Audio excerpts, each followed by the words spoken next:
ለምን ትቀያየራለህ? ለምን ሌላ ሰው ለመሆን ትሞክራለህ? የምትፈልጋትን ሴት እኮ በርጣል። ለዛ ይስተደሻል።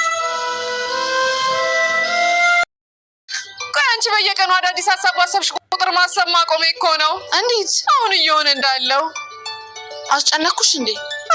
ኧረ በጭራሽ። ለመሆኑ አዲሱ ነገር ምንድን ነው?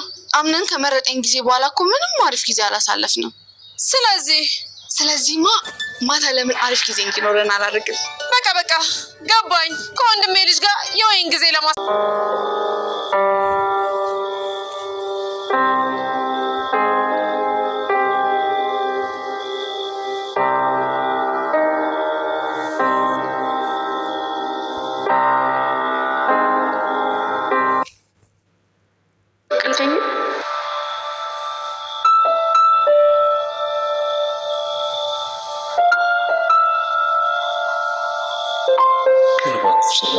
ያለች እኔ ሚስቴ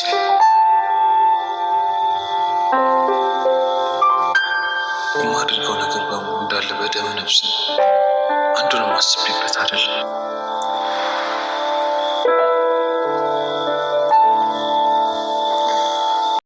አቶ አምነን ቤኒን እንደሚወዳት ፍቅሩን ገለጸላት። ጄሪን የመረጠው በእሷ ምክንያት እንደሆነም ተናግሯል። ጄሪን ሲመርጥ እንግዲህ ወዶና አፍቅሮ ሳይሆን በእልህ በንዴት ተነሳስቶ ጄሪን አፈቅርሻለሁ፣ አንቺን ነው የምመርጠው፣ እሷን ነው የምመርጠው ብሎ ነበረ። ታዲያ ጄሪ የእውነትም የተመረጠች መስሏት ሮማንቲክ ነገር ማዘጋጀት እፈልጋለሁ በማለት እንግዲህ ሮማንቲክ ለማዘጋጀት ተማክራ ነበረ። ነገር ግን ያዘጋጀችው ሮማንቲክ ደግሞ ባል ተብዬው ሳይመጣ በቀረበት ብቻዋን በስተመጨረሻም ከአምነን አክስት ጋር ጠርሙስ ታቅፋ ተኝታለች ማለት ነው። ይህ በጣም ከባድ ውርደት ነው። አንዳንድ ጊዜ እንግዲህ አለማስተዋል በጣም ከባድ የሆነን ዋጋ ያስከፍላል። በመቀጠል እመት ዛህራ እንግዲህ ብሌንን አንቺ ልጅ አድናንን አምነንን አፍቅረሽዋል፣ ነገር ግን ሰው እንዲያቅብሽ ከልብሽም መውጣት አልፈለግሽም። እሱ ልብ ውስጥም ደግሞ ገብተሻል፣ ግን መናገር አትፈልጊም። እስኪ ንገሪኝ ልጄ እውነቱን በማለት እየጠየቀቻት ነበረ። ታዲያ ቤኒን መናገር አልፈለገችም፣ ስቃ ነው ዝም ያለችው። ውስጧ እንግዲህ በጣም ግራ የተጋባ ስሜት አለ። ባለመመረጧ ተናዳለይ፣ በጣም ስለምታፈቅረው ስለምትወደው። ታዲያ ሁል ጊዜ ግራ ለምን ታጋባኛለህ? ለምንስ የማትፈልጋትን ሴት መርጠክ የለም ወይ? በማለት እንግዲህ ግልጹን እየተናገረች ነበረ። እሱም እንግዲህ እሷን እንደሚወድ እንጂ በእሷ ምክንያት ያልመረጣትን ያልወደዳትን ሴት በደመ ነፍስ ዝም ብሎ መርጫለው ማለቱን ነበረ ሲነግራት የነበረው። ቤኒን እና አምነን እንግዲህ የእውነትም ነው የሚዋደዱት፣ እንደሚወዳትም እንግዲህ አሳይቷታል ማለት ነው። ለተወሰነ ደቂቃዎች እንግዲህ ሁለቱም ተቃቅፈው ስለ ፍቅራቸው እያሰቡ ነበር። ጄሪ እንግዲህ ተዋርዳለች። ለእሷ ክብር የሚባል ነገር እንኳን አይሰጣትም። እሷ ደግሞ ከተመረጥኩኝ አይቀር ለምን እንደባል አይሆንልኝም እያለች ትገኛለች። ሰላም ጤና ይስጥልኝ ውድና የተከበራችሁ የቻናል ቤተሰቦች እንዴት አላችሁ? በያላችሁበት ሰላማችሁ ይብዛ። ለዚህ ቻናል አዲስ ከሆናችሁ ሰብስክራይብ፣ ላይክ፣ ሼር እያደረጋችሁ ቤተሰብ እንድትሆኑ እንግዲህ በመግቢያው ላይ እንደተመለከታችሁት ድር በጣም አስተማሪና ወሳኝ የሆነ ድራማ ለሁሉም የህይወት ደረጃ ላይ የሚያስተምር ማለት ነው። በተለይ ስለ ትዳር፣ ስለ ፍቅር የሚያስተምር ምርጥ የሆነ ድራማ ነው። እስከ መጨረሻው ድረስ ተከታተሉ። ቪዲዮን ላይክ በማለት ጀምሮ ፕሊዝ አበረታቱኝ ለማለት ወዳለው እንግዲህ እናንተ ላይክ ስታደርጉ ቪዲዮዎቻችን ሰው ጋር የመድረስ አቅም አላቸው። ላይክ ለእናንተ አያስከፍልም፣ ለእኛ ደግሞ ይጠቅማል። ስለዚህ መልካምነት ለራስ ነው እና ላይክ እያደረጋችሁ አዳዲሶች ደግሞ ሰብስክራይብ እያደረጋችሁ ቤተሰብ ሆኑ። እንግዲህ አንዳንዴ በድርቀኝነት ምንድን ነው እዚህ ጋር የሆነ ውስጥን አልሸነፈም ባይነት እኔ ቀድሜ እንደምወድ ማሳወቅ የለብኝም በማለት እንግዲህ አንዳንድ የምንፈልጋቸውን በተለይ በሴቶች ላይ ነው ይሄ ነገር የሚከሰተው እና አብዛኛው በሴቶች ነው። ወንዶች መናገር ካለባቸው ያፈቀሯትን ሴት እንደምንም ብለው ይናገራሉ። ሴት ልጅ ግን ላፈቀረችው ወንድ ነው ያፍቅሬሃለሁ ብላ እንደዚህ በአፏ ወጥታ ላትናገር ትችላለች። ያው የምታሳያቸው አክቶች ይኖራሉ። እንግዲህ ብሌን በጣም እየተጎዳች ነበረ በአምነን ፍቅር፣ በጣም እያለቀሰች እዛ ቤትም በጣም ተከፍታ ነበረ። ከዚህ ቤት መሄድ አለብኝ እስከ ማለት ደረጃም ደርሳ ነበረ። ታዲያ የአምነን እናት ግን እዚህ ቤት ያመጣኋችሁ ሁላችሁንም እኔ ነኝ፣ ከዚህ ቤት መሄድ የምትችሉትም ደግሞ እኔ ስፈቅድ ብቻ ነው፣ ማንም ሰው ከዚህ ቤት መሄድ አይችልም የሚል ውሳኔ ነበረ ስታስተላልፍ የነበረው። በዛ ውሳኔዋ ደግሞ ታዲያ ያው አልሄደችም። አምነን ግን አሁን ላይ እየወሰነ ያለው ውሳኔ ሁላ በደመ ነፍስ መሆኑን ነግሯታል ማለት ነው። እሷ እንግዲህ ተከፍታ እያለቀሰች ባለችበት ክላሷ ድረስ ሄዷል። ክላሷ ድረስ ሄደው ስለምንድን ነው ካልን ስለሚወዳት ነው። እሷን ማየት ስለሚፈልግ ነው። የምታፈቅሩትን ሳይሆን ማየት ትፈልጋላችሁና እሷን ማየት ስለፈለገ ስላላያት ወደ እሷ ክፍል ነበር የሄደው።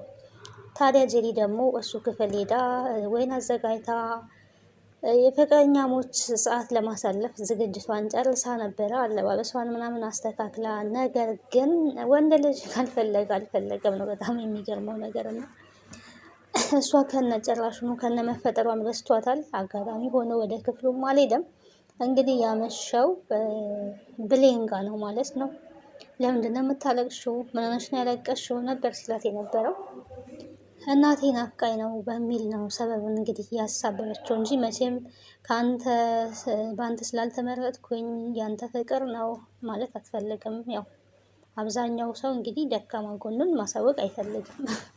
ግን ስለሱ በጣም ተጨንቃና በጣም እያነባች እንዴት እንደዚህ ይሆናል የሚለው ነገር እያስለቀሳት ነበረ። ግን አውጥታ መናገር አልፈለገችም ማለት ነው።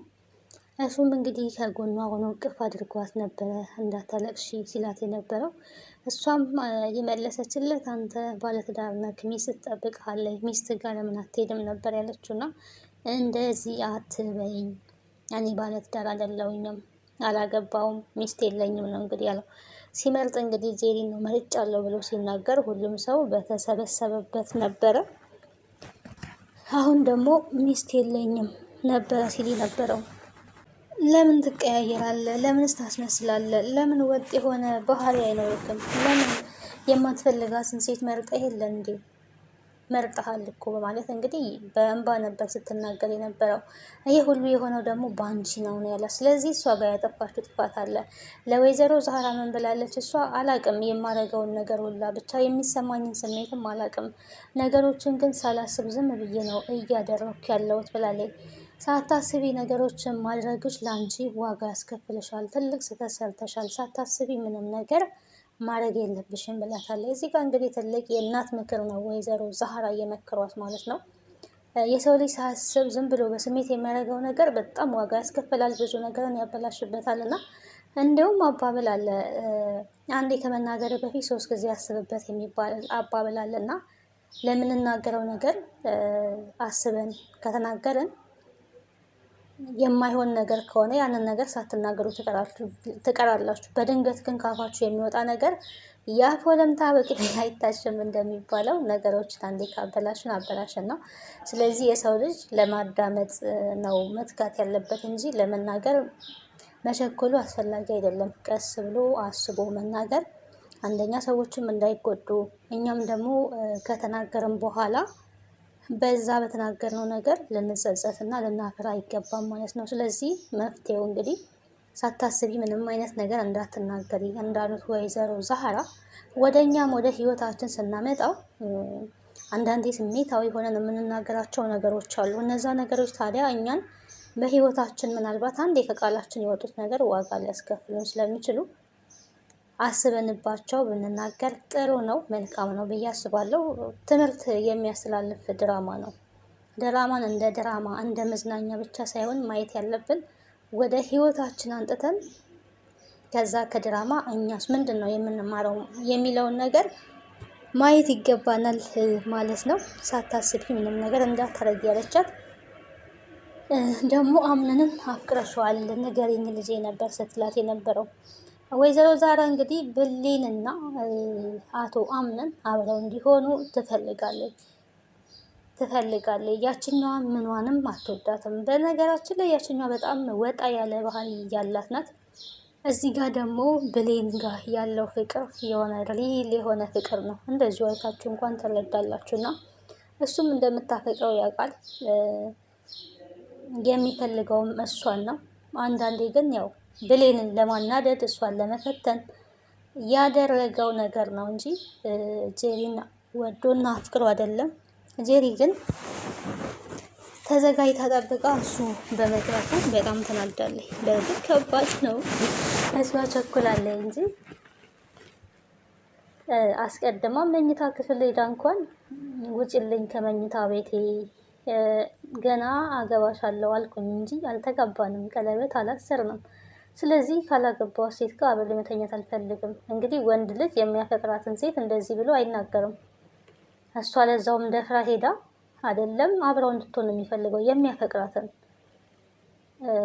እስከምንጋባ ክላሴ እንድትመጪ አልፈልግም፣ አብረሽ እንድትተኛ አልፈልግም ሊል አይችልም። እንኳን መጣሽ ነው ሊል የሚችለው ማለት ነው። ስለዚህ በዚህ ልክ ሲያዋርዳት የሴትነት ክብሯን ሲያጣጥልባት ያኔ ራሷ ቆም ብላ ልታስብ ይገባ ነበረ።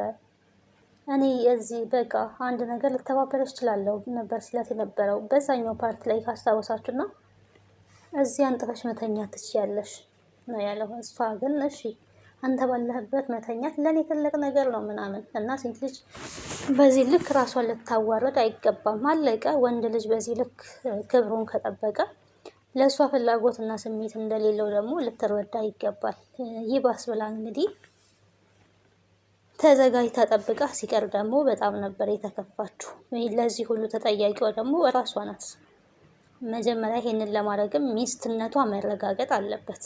ከዛ ወይ ደግሞ እንደ ፍቅረኛ እንኳን ቴኬር እያረጋት አይደለም፣ ዞር ብሎም እያያት አይደለም። ሌላው ቀርቶ በጥሩ ሰው እኮ የሚያፈቅረውን ሰው ደስ በሚል ቃል ነው ሊናገር የሚችለው እንጂ እንደ ማንኛውም ሰው ሊናገር አይችልም።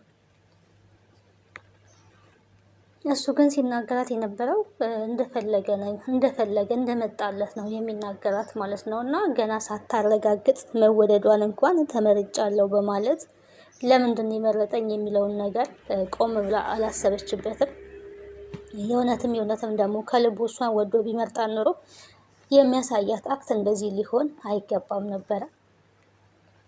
እንዴት ለኔ ጊዜ አይሰጠኝም? ለምን መረጠኝ? ከመረጠኝ በኋላ ደግሞ ለምን እንደዚህ ያደረገ ነው እያለች ያለችው።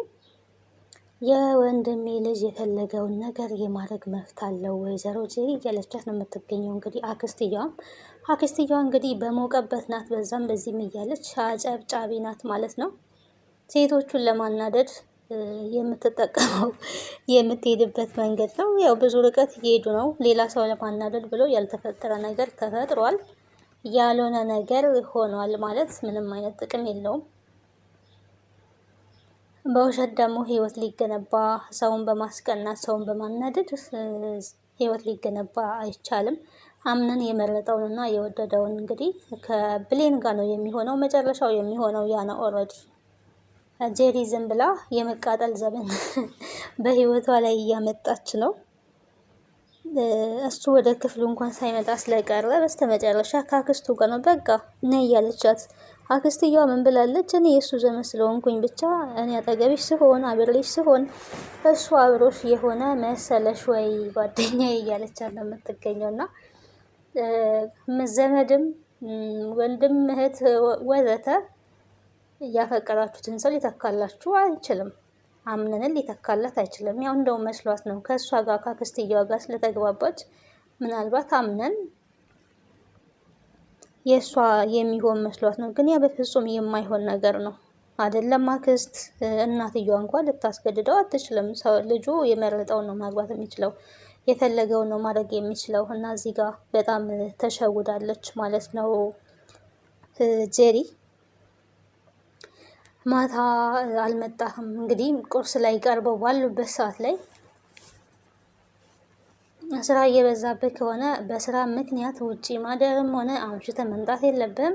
እኔ ላግዝ ዝግጁ ነኝ በማለት እንግዲህ ቁርስ እየበሉበት ባሉበት ሳት ላይ እንደዚህ አይነት ጥያቄ ጄሪ እየተናገረች ነበረ። እንግዲህ ያው ሚስት ነኝ ብላ ስለምታስብ አክስትየዋም አሁን ገና ጥሩ ነገር አሰብሽ፣ የሚስትነት ኃላፊነትሽን ካሁኑ መወጣት ጀምረሻል፣ ጥሩ ነው ነበረ ስትላት የነበረው።